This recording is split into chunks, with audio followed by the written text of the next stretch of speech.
Alright, here we are. We're going to start a new painting at 12 by 16 with a live model. This is in a shared studio with other artists, and typically the model will sit for 20 minutes, and within the first 20 minutes I will try to get the sketch of the model done.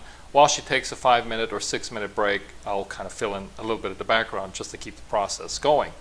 I do like to do sort of a wet, very thin, lots of medium, if you will, to get some color into the background. I start to shape out, almost like sculpture, if you will. You've got the figure, you've got the background. Get out of the habit of you paint the figure, and now you paint the background because it looks like the figure is plastered on there. You really want to work more organic, where ideally the figure is coming out of the painting, if you will, and it just tends to make it look a little bit more interesting. And when you use the same color for the background and on the figure, it tends to harmonize everything, kind of like using a sepia tone. It's a little bit easier to control and not get too weird and wild with the colors. But anyway, we're proceeding along the painting. Again, this is within, you're watching is about a 20-minute interval, and then soon it'll be over and the model will get up and we'll have a little break and I'll continue. I continue to add details. I do try to not just make a pure representation of the model. I want to look at the painting, and there's a magic that happens.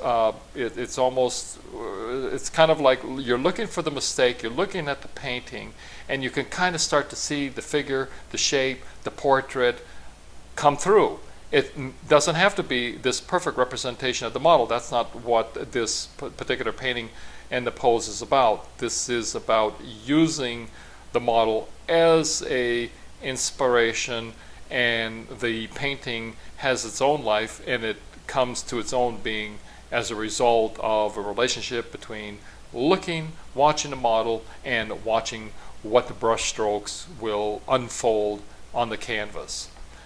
So here I'm beginning to add a little bit more detail. I do have a big recommendation, and I see lots of folks make the mistake of using too small of a brush too early on. I highly suggest that the bigger the brush that you can control, the less busy, overworked that you're going to end up with. You're going to have a painting that's fresher, it's looser, it's not so overworked. It does seem that overworking stuff and getting into the details too early on tends to make the painting look much more mechanical, less fluid, less realistic. And of course, that realism is a whole different ball of wax, and that's for another set of artists that they can do. I think for me, what I'm kind of looking for is a freer, more confident, looser brush strokes. I feel good about myself, I feel good about the painting, I feel good about the model. I'm here to kind of find something special, unique, and interesting from this interaction, if you will. And here it is. I'm continuing to get a little bit more detail in the portrait. I mean, really the figure, there's not a whole lot happening in the main part of the figure. And I will tell you that if you, how do you put this? If you end up with a crappy looking portrait, it is very hard to sell the rest of the painting. Everybody's going to look at the eyes, they're going to look at the portrait, look at how the face looks. Is it a sweet? Is it pretty? Is it moody? Is the painting somebody's eyes that when you look at it you get some type of a feeling? And so that's really what I'm trying to accomplish and what I'm looking for, which is I mean, it's difficult to do. It's a hit and miss. You cannot painstakingly sit there and force this portrait to come out. If you are a portrait artist, then you can painstakingly sit there and try to get this reproduction, if you will, but that's not what I'm looking for. That's not what I'm after. I'm looking for much more fluid, more relaxed, more loose, kind of something almost a more spontaneous, something out of magic is gonna happen. And I tell you, it is, when it happens, you're lucky. I can't force it. I can't make it happen. It is just one of those things that you do the very best that you can, and sometimes you get it, and you better be prepared to prime over the canvas and give it another try, and don't get too attached to it. Here again, I'm looking at the figure, I'm looking at the background, I'm looking at the colors, I'm getting a little bit more detail. I want to get more three-dimensionality. Again, you're going to see the model getting up and getting down, and so that was the 3 hours that you just saw. Now I've taken the painting to the studio. I have a picture of the model on my monitor that I'm looking at for reference, and I'm not doing a whole lot, but I can work from my studio and I don't have to pay the model. Typically it is a 3-hour session, so I'm getting more details. I can sometimes pull out some paint. I can darken some areas, and I will say that even here I'm beginning to look at it, and I can see there's a lot of boring space to the left of the portrait and to the left of the figure.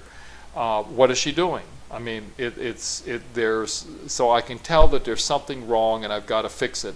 Even where her left arm is, it is this big blob of nothing is happening there, and it's slightly bit of a struggle.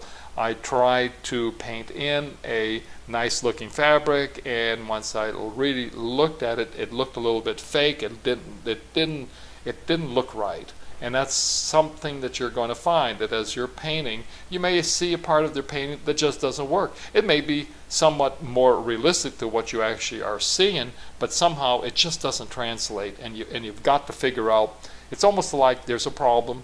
You kind of intuit, you can see it, but you've got to figure out how to solve that particular problem. And don't be afraid to wipe it out and redo it. And maybe you need to put the painting away, come back the next day, and do exactly the same thing. You look at it, and there's still something that just doesn't look right. And so here it is. I did all that work, and I looked at it, and it just looked funny. So I'm going to throw in some yellowish orange, and I'm going to take out some of the detail. What I felt that all of that shadowing, all of that fabric, it was just too busy. It almost felt like it was detracting from the rest of the painting. And really, this painting is really about the portrait. You really you've got to build a framework around the painting so that the eye will kind of go to the portrait and get a feel. Okay, this is an interesting model. This is an interesting face. Who is this? What is she doing here? Why is she there? So you sort of play with the imagination. So after much contemplation, that whole area to the left of the model, it's just flat out boring, and so I decided to go ahead and paint in a chair, a winged chair. She is certainly not sitting on that in the studio. I just sort of looked at a furniture store and saw this winged chair and decided, you know what, that's going to look good, let's paint that. And that is what I decided to do. So I would say overall I have probably somewhere maybe about 5 hours total, 4.5 hours to 5 hours total in this painting. And there is some wisdom in knowing when to stop and not to overwork it.